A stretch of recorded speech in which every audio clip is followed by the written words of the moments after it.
Whole sports all plays. Yeah. Whole sports all plays.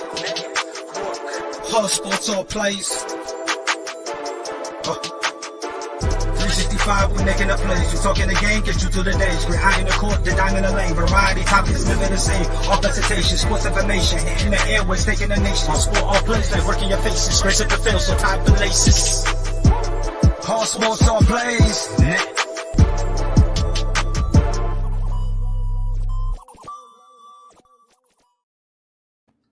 What is going on, everybody? This is Mike Hughes, and you are listening to Mike on the Mic and Everything Chicago Sports Related podcast with a new overlay. I'm really rocking with this. My guy Tony made me this. I definitely do need to stretch out the box a little bit more, but I'm really excited about this. I'm really excited about everything we're doing right now at the ASAP Network. If you haven't checked them out already, definitely go subscribe as soon as possible. We do nothing but amazing things over there, and it's going to be really exciting to see what the next couple of weeks are going to look like.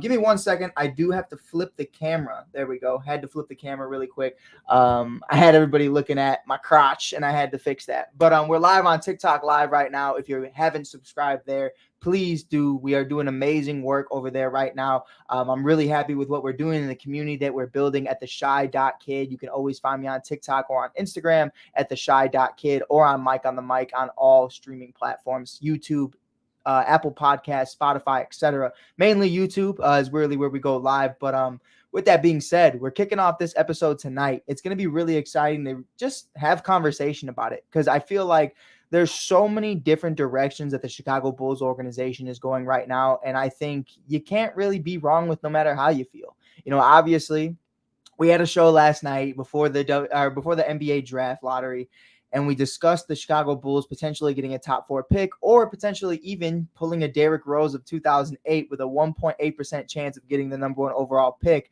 getting Victor Wembanyama. I mean, it didn't even get close. We got number 11. The Orlando Magic retained that pick, obviously, to complete the Nikola Vucevic trade back from 2020, 2021.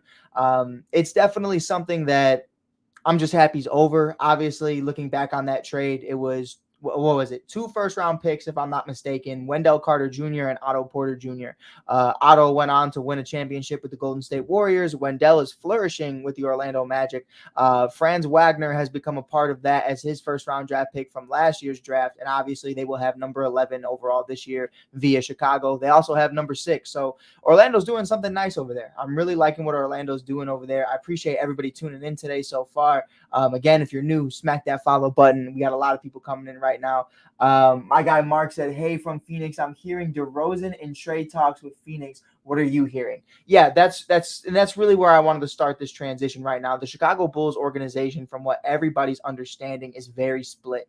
Nobody knows how the front office or Arturas or anybody else truly feels. Some people are saying in the organization that they want to keep the same roster and wait to see when Lonzo Ball comes back. And other people are saying that they're ready to go into a full-blown rebuild. So if that's the case and the front office is split in half in that kind of conversation, it's going to be really frustrating to see what happens, because personally, myself, I'm more of a I'm a straight shooter. I like being one of those guys that just understands what the organization's doing. If we're going to suck. If we're going to go all out. You know what I mean? So it's something for me right now where, with this current constructed roster, I really want to do exactly what the Brooklyn Nets did. And obviously, we're probably not going to get a haul like the Brooklyn Nets did, because Kevin Durant and Kyrie Irving are some of the best basketball players in the world when healthy and when acting accordingly. But, you know, that's something that right now for me, DeMar DeRozan going to Phoenix or wherever, I'm fully on board with. DeMar DeRozan going anywhere other than Chicago, I'm fully on board with. And one of the big talks I want to talk about today, and I'm really excited about this one, because this was something that I was screaming all season long, and a lot of people really weren't in favor of. And now it's starting to come into fruition that it's just the roster. It's not even Zach LaVine himself, but there's reports going around right now that the Portland Trail Blazers, who got the number 3 overall pick in the 2023 NBA draft via the lottery last night, are exploring to trade the number 3 overall pick in order to bring a contender and a championship caliber team to Damian Lillard. And I think first and foremost, thank God, Dame deserves better. I'm so tired of these rookies getting thrown at Dame and them begging him to fix them because they can't hire a competent coaching staff. But that's something right now. If I'm Damian Lillard, I go, yo, if you're gonna have that number 3 pick and you're gonna draft Scooter or whoever, just keep it at that point. Like, just trade me. I don't want to be here. So looking at that and exploring that, could the Chicago Bulls potentially trade Zach LaVine for the number 3 overall pick in this year's draft? I think that's a reasonable conversation. I also think it's a conversation to potentially say that the Chicago Bulls could potentially trade for the number 2 overall pick to the Charlotte Hornets. Are the Chicago Bulls interested in trading Zach LaVine? I'm not sure. After especially just extending him a contract of a max deal. Have we seen that happen before with guys like Russell Westbrook? 110%. So that's really, for me, where I'm at with it. If you want to trade Zach LaVine for a number 1 pick or multiple number 1 picks, I'm fully on board. But whatever it takes, especially in this year's draft. This year's draft is very good. This year's draft is very deep. To get into some of the comments really quickly, because I know Mark had a couple comments. The new Sun owner wants to unload except for Booker and Durant, but he wants value. Yeah, I completely understand that. What about James Harden coming to the Chicago Bulls? Yeah, and again, that's another one of those situations where, and I mean this respectfully, James Harden does nothing for the Chicago Bulls team. And I can explain why. There isn't enough shooting on this team. There isn't enough consistency on this team. Vooch is probably out the door. If Vooch is out the door, then I guess you could make room for a guy like James Harden, but I don't realistically see that happening with Lonzo Ball still on the books. And that's the part that really hurts, is Lonzo Ball still being on the books, not really knowing what's going to happen with that. It's going to be really complicated to try to make that work with another organization. But that's really what it comes down to. I mean, that was the ongoing joke that we made last night. If the Chicago Bulls got the number 1 overall pick for Victor, I would trade it to get the Lonzo Ball contract off of the books as well, for a guy like Damian Lillard. But that's, for me, what's going to be so key and so pivotal for what happens with this Bulls front office is how much of a voice does Zach LaVine truly have in this organization? And I think that's something that has yet to be seen. I think we've heard his issues, and we've heard his disgruntles with Billy Donovan and company, and just, overall how he's valued from this organization standpoint after getting paid over $200 million. But he still, felt some type of way early on during the season, especially coming off an injury. What's going on, world? Appreciate you tuning in. But yeah, I really do think at the end of the day, Zach LaVine is expandable. Zach LaVine is one of those expendable, pardon me. He's one of those guys that, truthfully, I never thought was going to be a number 1 option on a championship caliber team. When we traded for him, I thought that Lauri Markkanen was going to be the better of the deal. And obviously, Lauri went on to win, what was it, most improved player, or I don't even know what award he won. He was an all-star. I mean, he's doing his thing out there in Utah right now. But, we obviously didn't get the good end of that stick. So, yeah, I definitely think he said we got robbed yesterday. Yeah, I mean, kind of, not really, 1% chance, but 1.8% chance. But yeah, I think there's so many different ways the Chicago Bulls organization can go right now. And I just never really thought the Jimmy Butler trade was worth it. I felt like we should have rocked with Jimmy. And look at Jimmy right now playing in the Eastern Conference Finals for the 4th or 5th time. What is it? The 3rd or 4th time since leaving the Chicago Bulls. So, and he's made 1 finals trip. So I think it just speaks volumes to what this organization is and what it stands for. Like, where would the Chicago Bulls be right now if we had Jimmy Butler still? I truly believe that we would be in the same situation as the Miami Heat. I mean, maybe we don't have the Eric Spoelstra, you know what I mean? But, if we could have constructed a roster around Jimmy, which from 2017 to now, I believe we could have done, I think we're in a great position. And I truly still do believe if we would have paid Jimmy Butler, he would have stayed, and he would have never had a problem with leaving this organization because he loved it here. And that's really what it came down to. What it came down to was his disagreements with Fred Hoiberg. And he said, pick me or Fred, or pay me. And they picked Fred, and then fired Fred a year later. So, there's so much that goes into that. But nonetheless, man, I think, and I'm not trying to be a Debbie Downer. I'm not trying to be negative. I'm not trying to be one of those guys that, always has something negative to say about the organization. But it's not a hot take to say that Michael Jordan carried this organization into what it is today. without Michael Jordan, the Chicago Bulls are ringless. And that's just a fact. And it's not like, if it was just one championship, that doesn't mean much, you know what I mean? But 6 of them in a span of 8 years. Like, I mean, come on. What can we even talk about? And by the way, I did just watch the Air movie with Matt Damon. I mean, and Chris Tucker. Amazing movie. Amazing movie. I mean, I loved every single minute of it.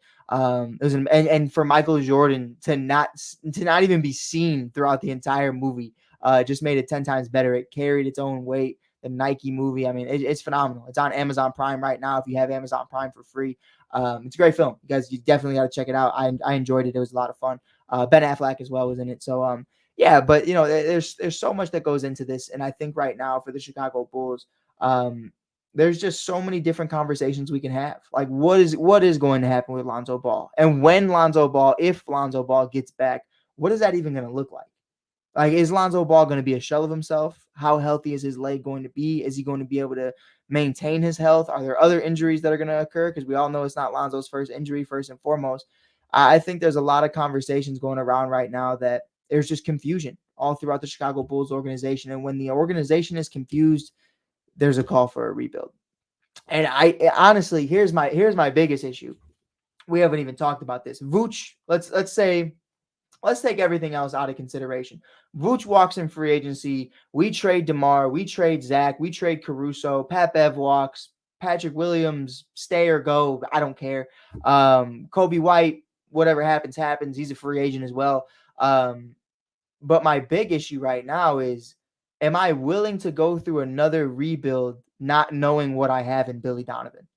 And I think that's my biggest critique right now. Because I used to tell people that, Billy Donovan, his offense is driven through a true point guard, somebody who can truly facilitate the floor and great defense.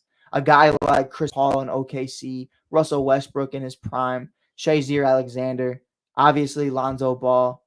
Somewhat saw that through Patrick Beverley, but not really. You saw glimpses, but Pat's just not a consistent guy when it comes to facilitating the floor. And a part of me really started to think, is Billy Donovan's scheme true point guard defined, or does a true point guard just make Billy Donovan look better than he is? And that's really what it comes down to, because the lack of adjustments, especially against the Miami Heat and especially against so many other teams throughout the season, was just unethical. And it just didn't make sense. To not have Zach LaVine on the court in crucial minutes of a game is crazy to me after you just gave him max money and he's your number one scorer. I mean, and I understand the shots aren't falling, but when that's your number one option, that's your number one option at the end of the day. Kobe Bryant said it best. I don't care if I go 0 for 10. I'm paraphrasing, of course. If I go 0 for 10 the entire game, give me the ball in the last few seconds of the game. And that's what it comes down to. But that's neither here nor there. There's so many different things that go on throughout Billy Donovan's system that I just think are flawed. And that's really, for me, not knowing what we'll have in Billy Donovan by the end of this new rebuild. Like, is Billy Donovan going to survive the next rebuild? Because let's be quite honest, the Milwaukee Bucks just fired a championship coach, a coach that won a championship for them less than 3 years ago. Monty Williams just brought the Suns to the finals less than 3 years ago. Guess got fired. Doc Rivers, respected throughout the league. He's been to championships before. He's won a championship with the Boston Celtics, just got fired. So who's to sit up here and say that Billy Donovan's job should be safe just because we extended his contract? I mean, that's truly how I see it. I think there's a lot of different ways you could look at it right now. And, that's something for me that I really don't know what the future holds with Billy Donovan and the Chicago Bulls organization. And that's just being truthful. And then you look at the other side of things as well. You look at the way we've drafted as a unit. Now, obviously, the only people our tourists have drafted so far, and somebody can correct me if I'm missing a couple people, Marko Simonovic, Patrick Williams, Dalen Terry, Ayo Dosunmu, and I think that's really it out of this current roster. I'm hoping I'm not forgetting anybody, but they didn't draft Kobe White. That was obviously still a part of Garpax. That was one of the last picks from Garpax. But yeah, I just... You look at these young guys, and what they were able to do and what they've accomplished and what they've developed into. And it's not much. I still think Marko Simonovic could be a very solid player on this team. I'd like to see more from Dalen Terry. Billy Donovan did not give him the minutes 3/4 out of the year. We started to see glimpses of him throughout the last ending of the second half of the season. I mean, I was happy to see him just on the court, and he honestly took advantage of every opportunity he was given. So, that's really for me what it's going to come down to, and I think it's going to be really exciting just to get Bulls basketball back on track, whether it's a rebuild or not. I think it's going to be really fun. So I think it's going to be interesting. I don't know what the future could potentially hold. Obviously, I was on board with trading for Dame, but after Chris Haynes' reports that they're willing to trade the number 3 overall pick to give him an all-star caliber player, a superstar caliber player, starting to think otherwise. One guy I do want to throw a name out there, though, I think would be interesting that they wouldn't have to trade the number 3 overall pick for is James Harden. James Harden and Damian Lillard in Portland would be interesting. I don't know if there's a connection there or if they'd be able to play well together, but I definitely think that's a cheaper option, and that's something that they might want to explore if they can't find any suitors for the number 3 overall pick. Because I don't know what that market's going to look like either. Obviously, everybody's in on Victor, and that's really the consensus. My guy Damien's in the comments right now. That's funny. We are ready to go through another rebuild. When did we get out of a rebuild in the first place? We've been sucking since 1998. And and I hear that, Damien. I definitely understand that. I'm not going to discredit the Derrick Rose and Jimmy Butler days. Though, I mean, what a time to be alive. Just enjoying those moments, especially for me growing up. I didn't experience the Jordan era like that. It was all just stories and watching tape. But really just giving them their flowers because they did bring the city back on the map. Derrick Rose brought this city back on the map. And I guess in this small stint where, we make a play-in appearance and then we get swept gentlemen's sweep by the Bucks in the first round last year. So yeah, there's a lot going on right now in the organization. But man, it's going to be interesting. It's going to be interesting. I'm excited to see what the Bulls could potentially do this offseason. I'm really big on just unloading guys and just getting the bang for your buck on what you can do. I think it's going to be really interesting to see what the value is for a guy like DeMar DeRozan in today's market, a guy like Zach LaVine who just got a max deal. And if you know the financials of how the NBA works, you just can't trade a guy and not get good players back. So, it's going to be interesting if it's and it won't be the same magnitude, but for a guy like Zach LaVine, when you look at the Kevin Durant trade, getting a Cam Johnson and Mikal Bridges, I mean, if we could get anything close to that, I'd be happy. So that's really where I'm at with it. I think it's going to be interesting nonetheless. I think it's going to be an interesting offseason. And I think right now there's no real right answer to what the Chicago Bulls are going to do. Because at this point in time, I think there's probably 1 to 3 people in that whole organization that know what direction they're going in this offseason. Everybody else is kind of just word to mouth. You know what I mean? It's all smoke and mirrors until it's said and done. So it's going to be interesting nonetheless. It's going to be a lot of fun. I'm excited about it. Bulls basketball is back on the way with obviously the NBA season coming up to a close soon.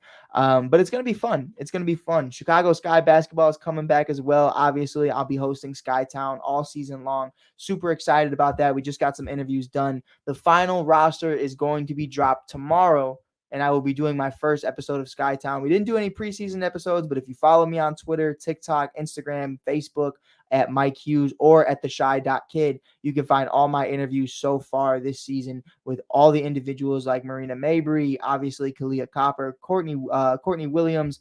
I almost said Vandersloot. That broke my heart. And so many others.